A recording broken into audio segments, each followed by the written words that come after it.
and succeed.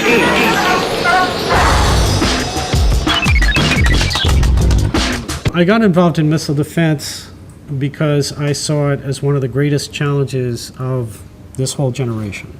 They do look cold.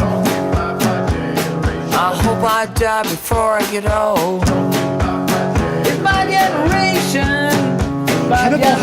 Allahu Akbar.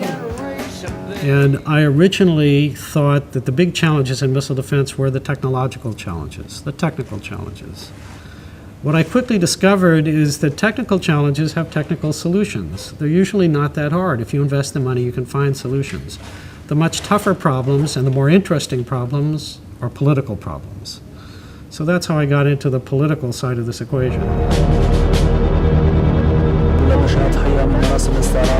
Militarily, you have offensive capabilities, defensive capabilities, and also passive capabilities. So basically, you can defend people by making shelters available in the event of attack, passive defense, where you can go punish the enemy for attacks on your people, or you can directly attack launchers to help prevent launching missiles against your homeland, your installations, everything else. But probably the core of missile defense is active missile defense. And by active missile defense, we're talking about interceptors to shoot down missiles.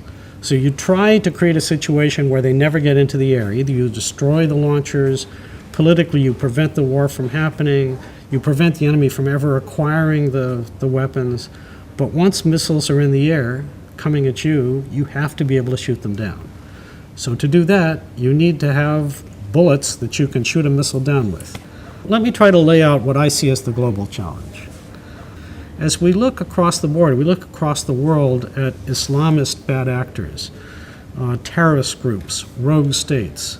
What we see is organizations that typically can move very, very quickly, especially terrorist groups. You know, we're not talking about huge institutions. We're talking about comparatively small organizations, quickly make a decision, absorb new technology, go off and use it. Ballistic missile technology is rapidly proliferating. Unfortunately, the indications we have are that nuclear technology is also rapidly proliferating.